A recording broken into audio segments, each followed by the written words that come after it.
Welcome, everyone. Thanks for joining us for the Noble Dram. I'm Aaron, and this is Gavin. And tonight, we answer that age-old question. If you could drink only one whiskey for the rest of your life, what would it be?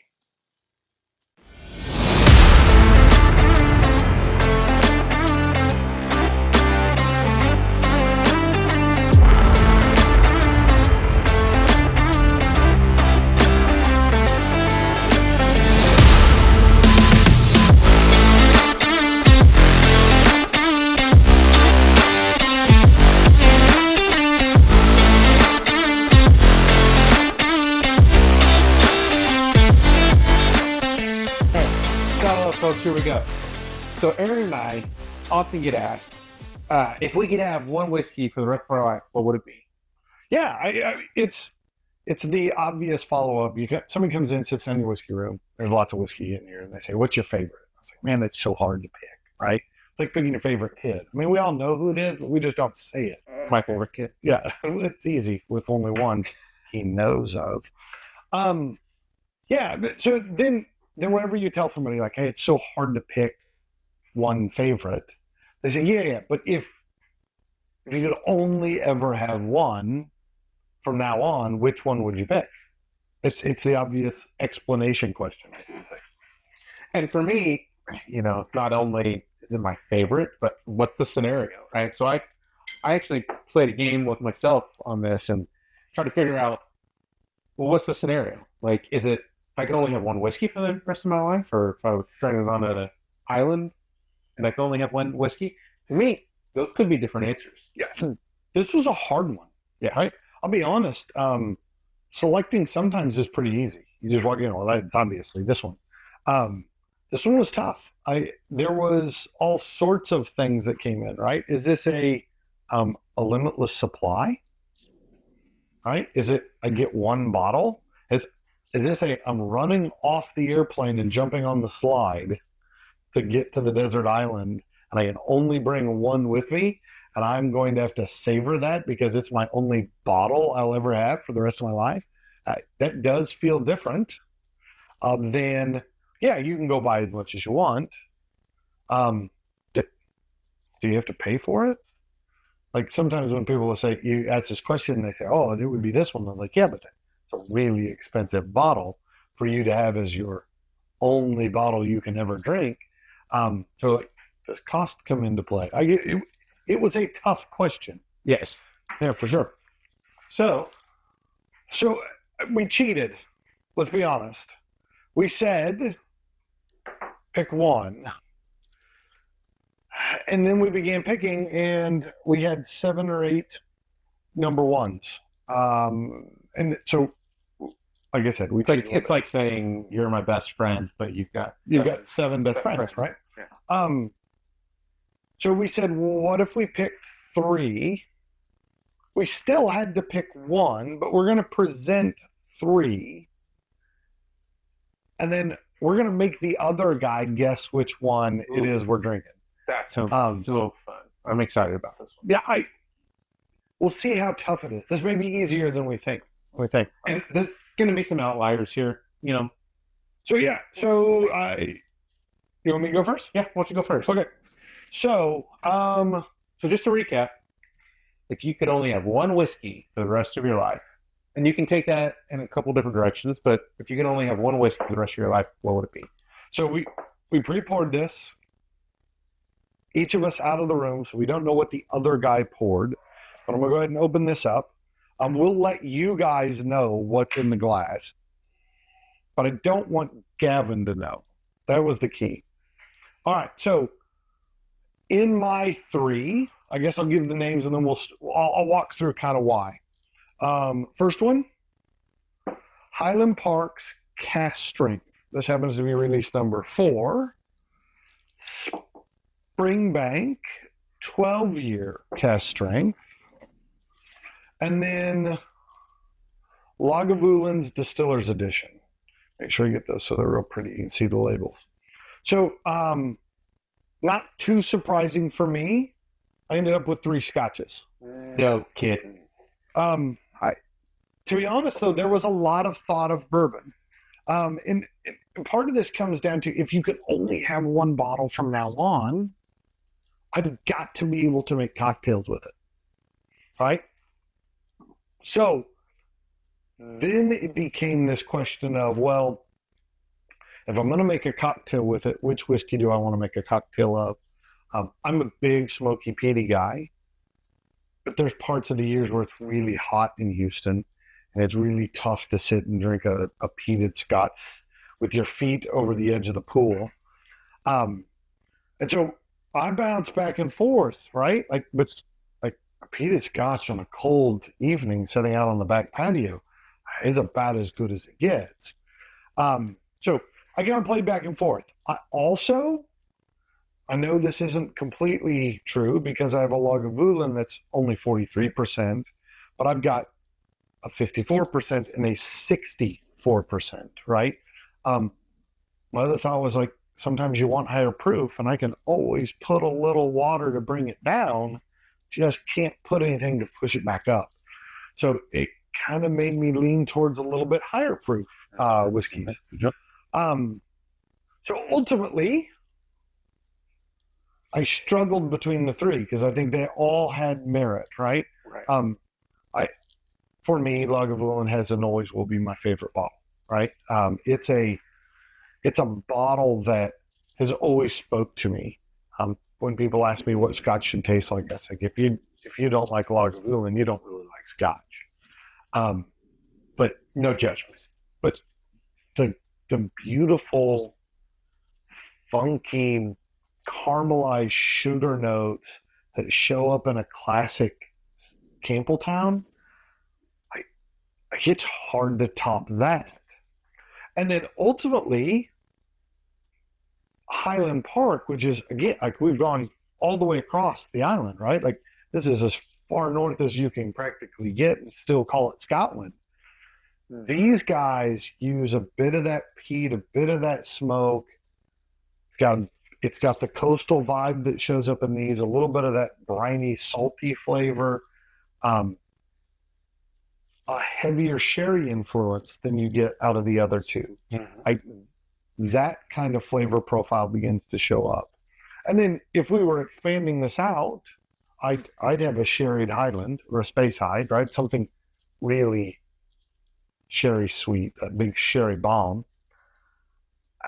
And then I think I'd have a pretty high ride bourbon here as well, because that gets you those vanilla flavors, that sweet baking spices, and ultimately lends itself to so many cocktails that we enjoy. So, like I said, this was a hard pick, right? Mm-hmm. So, while I kind of talked about this for a bit, I want to hear what you think about this glass of Scotch. Well, absolutely enjoy it. I get a bit of the saltiness that you see in a lot of Scotches. I get a little bit of caramel, or not a little bit, quite a bit. It's just, there is a spice to it. So on the palate, a little spicier on the front palate, and then it lingers. Yeah, so all three of these have some level of peat, right? So there is that kind of earthy peatiness that shows up. It's got, all three of these have been to some level matured in a sherry cask. Very sweet. Which kind of sherry varies from bottle to bottle, so the sherry doesn't necessarily help you a ton in it, but there is that kind of fruity sherry note, kind of that pitted fruits, whether that be plum or grape or a date, like those kind of darker, I mean, almost fig. You said kind of that sweeter caramel. I kind of think of fig sweetness. That's figgy pudding. Just in the U.S., we don't have a lot of figgy puddings, but it sounds delicious because I do enjoy a good fig. Yeah, I'll say, to me, it's unfair for me to rate these out and give it a number. Right? Clearly, it's going to be a high number for me. That's why it's one of these three bottles, right? I think anybody who tells you that the only bottle they would ever drink for the rest of their life and they rated a 72 just doesn't like whiskey. That's what that comes down to. There's a medicinal nose to it. I get a little bit of that kind of iodine, a little bit, but just that. I hate to say this, but like a salty Band-Aid. I know that sounds horrible. I know that's not a, but yeah, like that's there. That I don't mean like a dirty one you found at the beach. That's where my head was going. It's like, all right, I guess it's. I mean, like you just opened it and it still smells sterile. Like that kind of. I don't know. I'm picturing like a Band-Aid that came off somebody's foot, flopping in the surf. Yeah, that's ruining it. Yeah, I mean, thanks, Gavin. To me, it's like it reminds me of a sailor. Like there's just some sailor's gonna be drinking on a pirate ship. I thought you was reminding you like you had kind of had a fling with the sailor at some point. I remember. Remind you of her. Sure. At least get that right here. Mermaid, not a merman. Mermaid. Yeah. So, I mean, like I said, it's unfair for me to give it a number. I want to hear your number. So, like this to me is, I mean, I am a Scotch fan. That's where I started my whiskey adventures. This is really good. I mean, I'm up in the 90s. I mean, for me, like, I hate for you to agree with me that much right out of the gate, but it's this is for me. It's in the low 90s, right? I mean, perfection is hard to obtain, but it's just pretty close. So everyone there knows, but you don't know. So now I'm going to give it to you again in no particular order for the camera, left to right. Highland Park, Cask Strength, release number 4. Springbank, 12-year Cask Strength. Lagavulin Distillers Edition. Now, if it helps, this is the 2019 bottle. We're going to go specific. I don't. Maybe that helps. Maybe it helps. Maybe it doesn't. I don't. This is hard for me because I know what your go-to favorite is, but posing the question in my head, I want to go a different direction. Yeah. So I know Lagavulin 16 Distillers Edition is like your go-to. It's why God made Scotch in the first place, right? So we can have that. And so I'm sitting here thinking, like, this is a trick question. Is that what he would want to sip his entire life if he only had one bottle? And I'm going to say yes.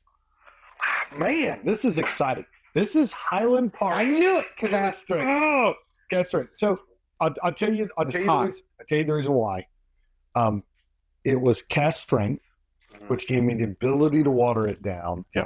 It had a little more sherry sweetness than the Distillers Edition. And ultimately, to me, this was scoring individual bottles. This is plus minus 1 point, right? To be honest, all 3 of these bottles to me are plus 90, right? So you're never going to feel like you've gone wrong with any of these. I just thought, bang for the buck, homage to a previous episode, and proof, and I thought this played a greater potential for a cocktail of all of them up here. And for that reason, I leaned Highland Park. Not because I think it's the best bottle, but if I only get one, I've got to use it in a much more versatile way. So that's where this is. It's a solid choice. I struggled with it because I felt like the proof, the ABV was hot. It's really hot. So that's what threw me off because I know what your go-to favorite pretty much is. Yeah, I thought it was I think I'd have made it harder if I'd have found a Cask Strength Lagavulin to put up here. Yeah. That would have made it even tougher to know that they're all kind of in that similar proof point. So this was fun. I really enjoyed picking this. So I do want, before we move on, This idea of you can only have one has been a debate that has been bantered back and forth in my life for some time, but totally unrelated to whiskey. Grew up in the Midwest in cattle country where beef, it's what for dinner, was the biggest claim ever. However, I would venture a guess to say that we ate more chicken than we did beef as kids growing up. And then when I got old enough to grow a beard, I bought a smoker and began smoking things. And the pig rapidly became one of my favorite things to put on the smoker. And so a debate we have had many times with a glass of whiskey in our hand, standing there, letting the smoke waft off the end of the smoker to us. If you could eat only one animal for the rest of your life, could never have the other ones again, what animal would it be? I'm curious your take. You're a cow. That was the saddest cow. It was sick. It was a sick. Yeah. That was not a Highland coup. No. Good Lord. No, I grew up on a farm as well. And so we ate more beef than chicken. We did have pigs too. So, pork is also near and dear. But pig's a filthy animal. But it's a filthy animal. So I'd have to go, I got to go beef. So here it has been my rationale. And this will come as a shock to you, but beef might be my number 3. Of those 3, beef, chicken, and pork, beef's my number 3. And I'll probably catch hell for this. And this is not to diminish how good a steak is. But ultimately, beef all tastes the same. Hamburger has a similar flavor to steaks and butter. Wherever the cut is, I'm about to walk out. Wherever the cut is, they ultimately taste beefy. Chicken's probably my number 2. Because chicken, you can marinate chicken into any flavor you want. If you want it to be Italian, you want it to be spicy, you want it to be Indian cuisine, you want it to be Mexican. Like it is a very versatile meat product. But the pig reigns supreme. Ham, bacon, pork chops, pulled pork, all the different ways pig shows up on your plate. I couldn't imagine not having breakfast sausage again for the rest of my life. Like, that just pains me to think about. I mean, you made a good point. There's my argument. I can't argue with it. He's wrong. The defense rests, Your Honor. Well, all right. You know what? Sounds brilliant. Yeah, I enjoyed that. All right, so that's not it. Oh, sit back down. There is more. Gavin spent minutes trying to figure this out. Lots of minutes. So, Gavin, what are your 3? Okay, so my 3, I'll just put these out here. So my 3. Sit there where I can come back to it. That's a good one. I wasn't done with my drink before. I want to make sure I get back to it. All right. Well, the bottles look great, but my hands are empty. Well, you know what? I can change that. There we go. Thank you. You're very welcome. All right. So I really geeked out on the question. So you completely sequestered yourself from all other people for an entire week so you can simulate being stuck on a desert island.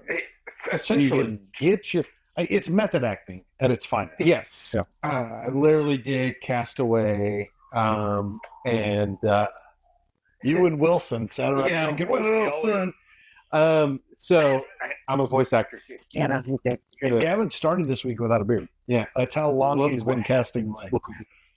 So I thought about this in several different ways. One, you could only have one whiskey. The rest of your life, what it would be? Then I also added in if you were stranded on an island and you could only have one whiskey, what would it be? Because I think about it in couple different ways. If you were stranded on an island and if it was tropical, although I love, You just assume the island is tropical. It could be a craggy outcropping off the coast of Iceland exactly, and be cold as all bejesus. exactly. But in my head, I'm thinking Castaway.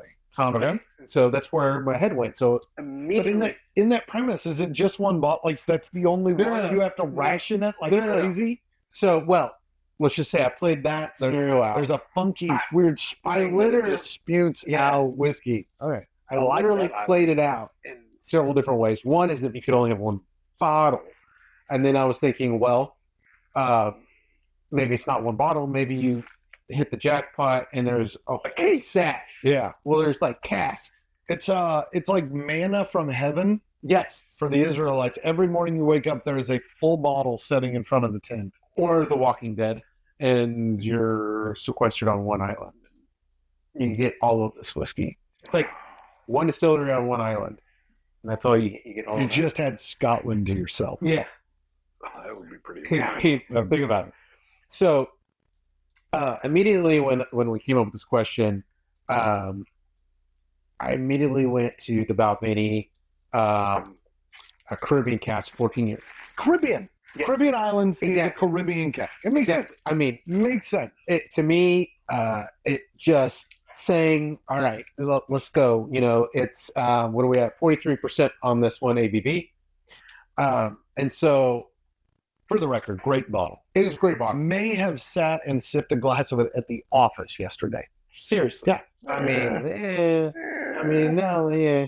So, this to me is a wonderful pick. Then In fairness, we weren't working. We were just drinking. It's sort of like that's we what were you drinking. do every day. It wasn't like we were drinking while we worked. We stopped working so that we wouldn't have that conversation. And this was at 9:30 in the morning. Which is at least 2 o'clock. At least 2 o'clock. And then my mind went a couple different other ways of being very versatile. You mentioned versatile earlier. Absolutely. And so in my head, I'm thinking, okay, maybe I want something, higher proof that you could use, if, say, you need an accelerant or a fire.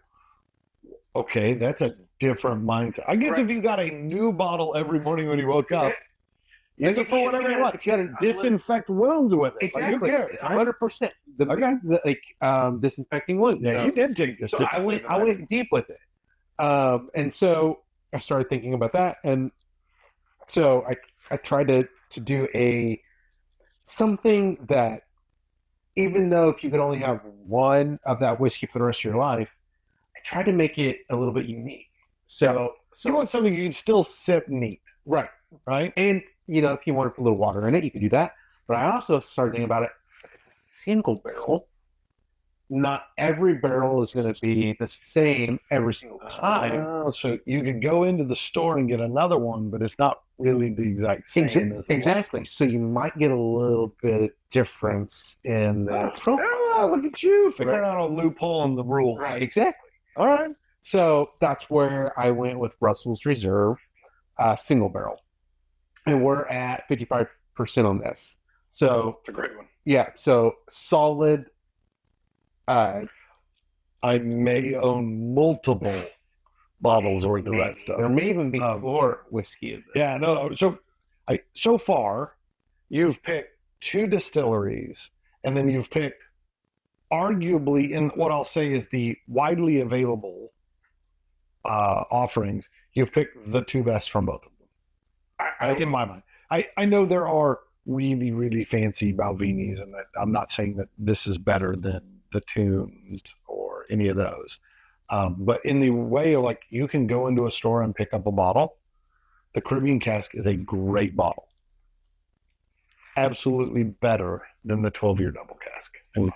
And so for me, like, that was actually even a hard one for me because the 12-year double cask is literally my house Scotch. Like, that's what I have on the shelf all the time. You use it for all medicinal purposes and everything. right? Exactly. Gotcha. Fire starting, anything, cuts, any scripture. So those are 2. My third one is a really cool distillery out of the Isle of Raasay. I like Rassay. they may not roll their R's, but I like to roll it a little bit. I actually was listening to an interview with the master distiller at Rassay the other day, and I now am really trying to remember hard in my head whether or not he rolled his R's. I don't think they roll their R's, but it depends on kind of who you talk to or what, the interviews. They may say Rassay or Rassay. And so there's a little bit of difference in there depending on what you're watching. Yeah. So this is their lightly peated expression. This is kind of their everyday kind of base. And it is phenomenal. I really came on to this one on accident a few years ago. Yeah. Maybe the hardest one of those 3 bottles to find. Yes. Right. So you may not find this everywhere, but it's readily available in a store near. So if I remember right, this is a happy accident from all of the tariff banter that went back and forth several years ago. And one of the concessions that were made by the U.S. in removing the tariffs was that we allowed 700 milliliter bottles to be brought into the United States. And Rassay only bottled in 700s for sale in the European markets or international markets. And so they never had an offering here in the U.S. because they never bottled at 750. But once that caveat to the rules was changed, that meant this was now available in the United States. And regardless how you feel about tariff wars and all that kind of stuff and how much it drove the cost of Scotch specifically up, it did result in us being able to get this bottle. So that kudos to that part of it. So, this is a newer distillery, started, I believe, in 2017. Their marketing is phenomenal. I'm a history guy. I love history. I have a architectural history minor. But I love when new folks come on the scene and they're starting to make their own history or starting to make and become legends in their own right. So I love even the glass. This bottle is really kind of that decanter style, and it's modeled after the fossils that you find on the Isle. So great pick if you can find it. Readily available in our market, but out there, let me know if you find it. You have talked long enough that I'm going to need I'm about to need to top off, but in this dynamic, right? Like you learn, you see things. Like I didn't drink mine as fast as you did because I was talking so much. You're hardly sipped into this one, and here I am halfway through my glass. So right off the bat, there is light fruit notes. There's almost apricot. I say peach, but it's like almost overly ripened peach without that kind of nauseating sweetness. It's got like this beautiful level of fruit to it. You said lightly peated. This doesn't taste peaty, which doesn't help me figure out which of those 3 bottles this is. When it says peated on the side, I was like, well, that'll make this easy. Now I'll say I already think I know who this one is. Just because I'm so familiar with the other 2, I'm pretty confident it's not those 2 and that it's the Rassay. But what I'll say is I am shocked at how tasty this is. I've had their heavily peated stuff before, and it was very peat forward. I'd actually say the heavily peated version starts to have a similar kind of flavor profile and taste thing that you get out of some of the other Highland parks, like the 12 years and the 15 year from Highland Park. I think they're kind of in a very similar flavor style. Yeah, I'm going to say emphatically, this is Isle of Rassay, as Gavin would say. And dare I say, I'm ready to give it a score, all right, because of how good it is. I think this one is an 89. I think in the world of lightly peated Scotch, this hits all of those flavor profiles you think of. But the only thing I would say right off the bat is visually, it's not got the color that you tend to think of. But then you take a sip and the flavors match the appearance, right? The flavors are like peach and apricot, right? It's not plums and figs and dates and grapes and that.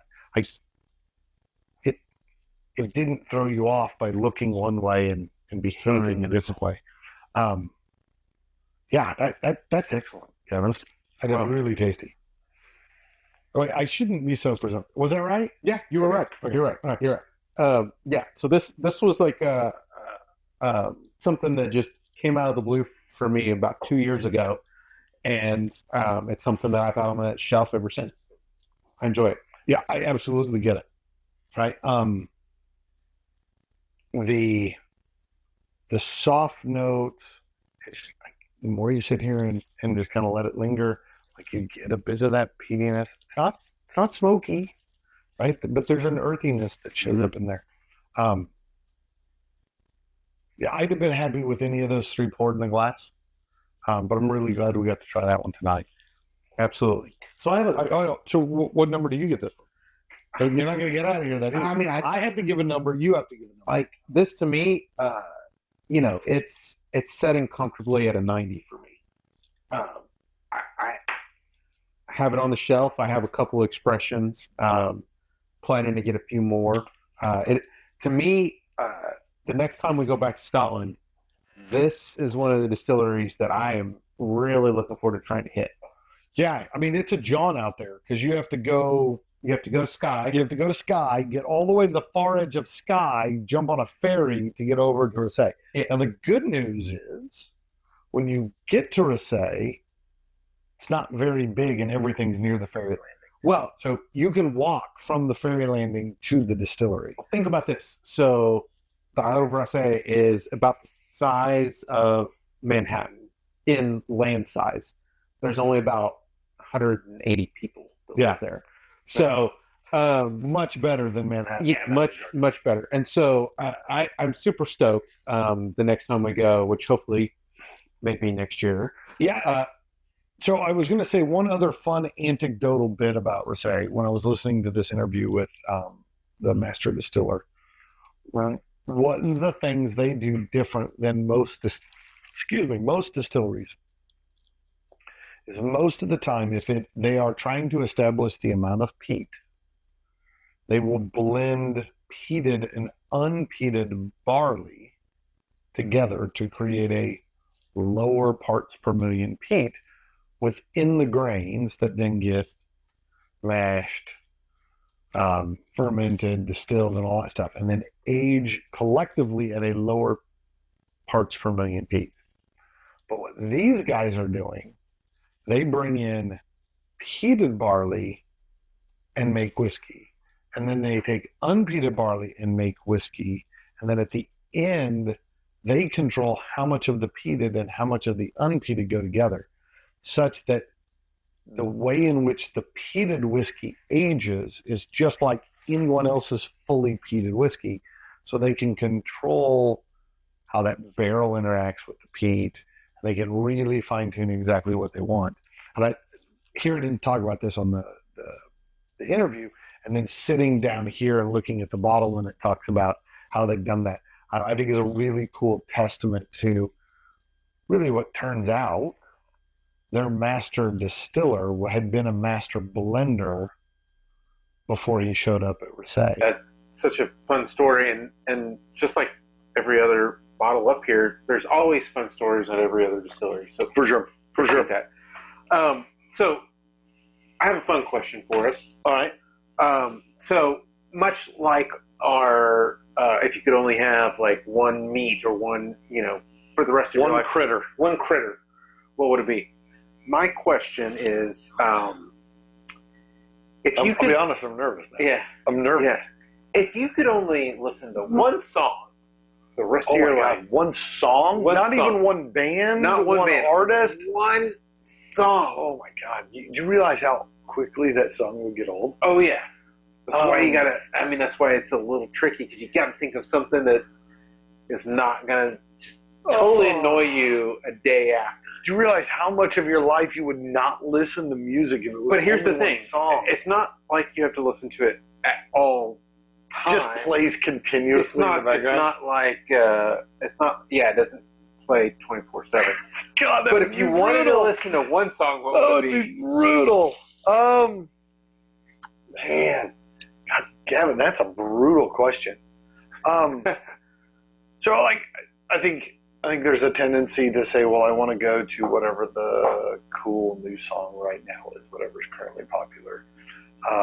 What is that one that currently gets your toe tapping, right, so to speak?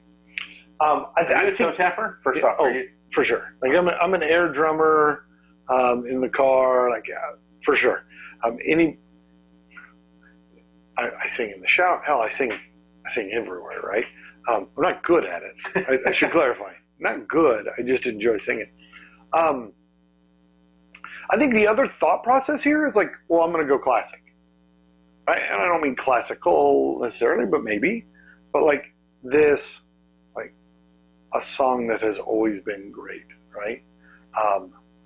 So, and then I think there's like the song that speaks to you, right? Yeah, I think in the world of, I say more recent. I'm talking the last 10 years, right? I'm old enough now. 10 years is still pretty recent. I'm a huge Turnpike Troubadours fan. Oh, you're a huge turn. I'm a huge Turnpike. No, there is something about the songs "Diamonds and Gasoline" from the Turnpike Troubadours that has always spoke to me. I think it's just a beautiful song. Like the Doobie Brothers have got some classics, some old Creedence Clearwater Revival. When I was a young kid in high school, like Aerosmith, AC/DC, all of those. I'll be honest, ever since we came back from Scotland, there's a bit of Scottish music that just kind of plays in my head all the time. I'd almost think it would be easier if you said you could never listen to music again than to pick only one. But if you're telling me I can only have one, and it'd have to be one of those like once a week you get to listen to it as a special thing. I'll go country, and I think it's Turnpike Troubadours for me. Okay. It'd be sad though, because like at some point it would become Christmas time, and you'd never get to hear Christmas music, and you'd never get to hear any of that kind of stuff. Like that would be tough, right? Like so much of what we love about music is that they remind us of memories, and then when you do other things that remind you of memories, it kind of always reminds you of the song you were listening to at that time. You know what that kind of reminds me of? A song? Whisky. Yeah. It's a good segue. I don't know if that was planned, but that was A+. I give that segue a 93. Better than any of the whiskeys we had tonight. Yeah, I mean, there are like songs, there are whiskeys you drink, and they don't hold a special place in time. They don't pull at your heartstrings. But then there's always that bottle. It's the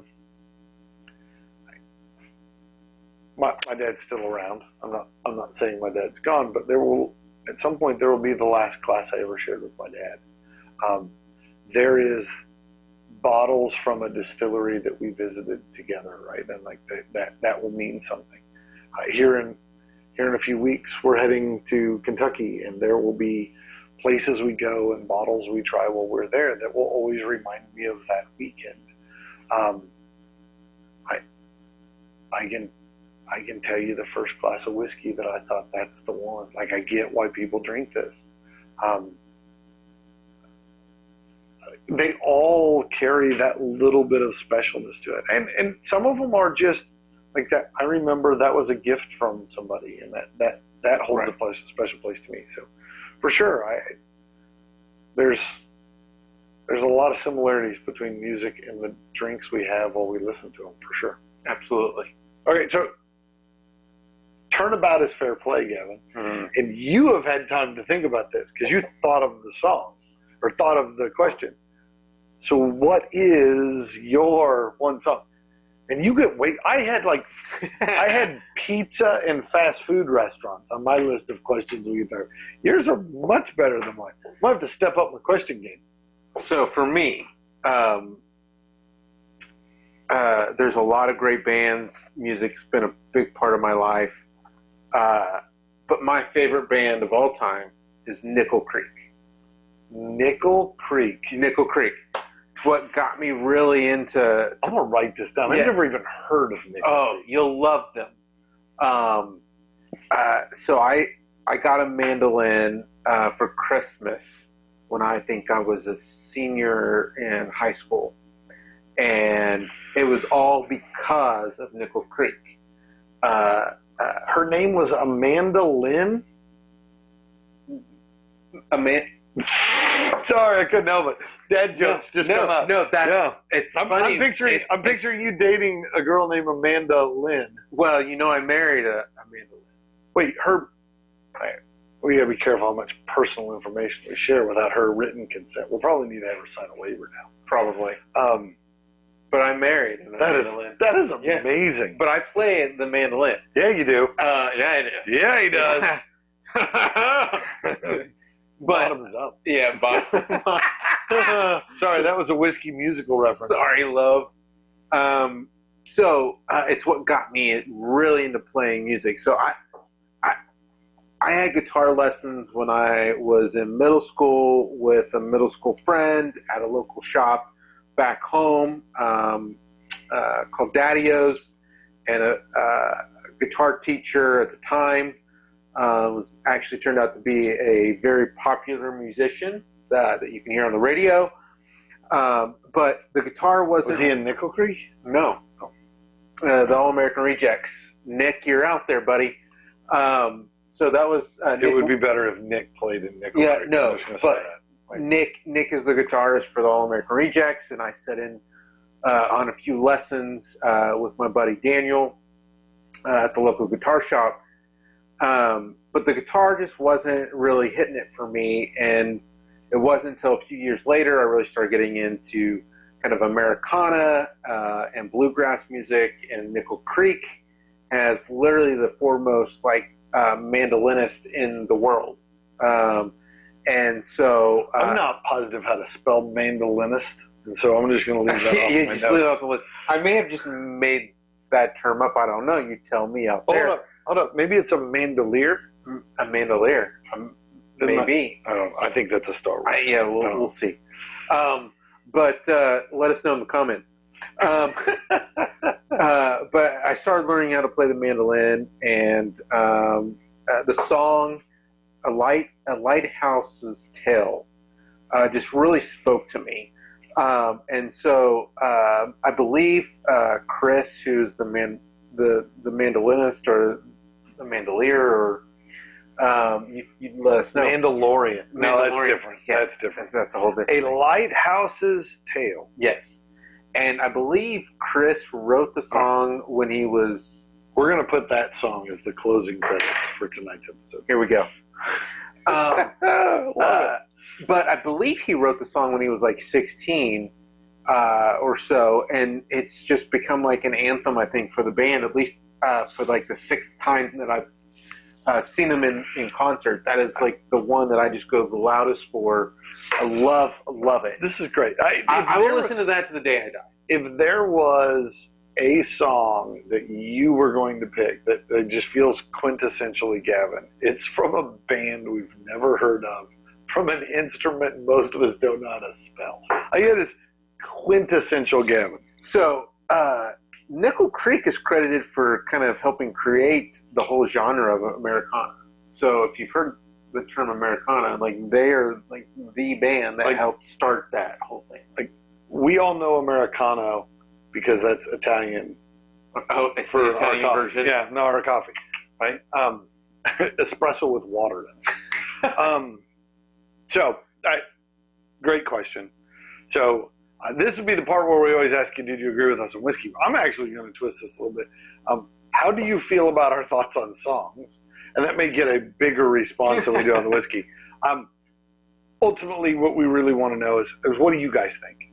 Is this a fair selection of last bottle standings, if you will? That one you can never live without. Have you tried either of our two picks? Do you like them? Do you not like them? Where would you put them in your list? What is the bottle you think should be the one you grab as you run off and jump onto the inflatable ramp off the side of the airplane and head off to your own deserted island? So, as well, always subscribe, like, follow, both here on YouTube and all of our other platforms, Facebook, Instagram, all that fun stuff. And until we find ourselves again, Slán Java. Slán Java.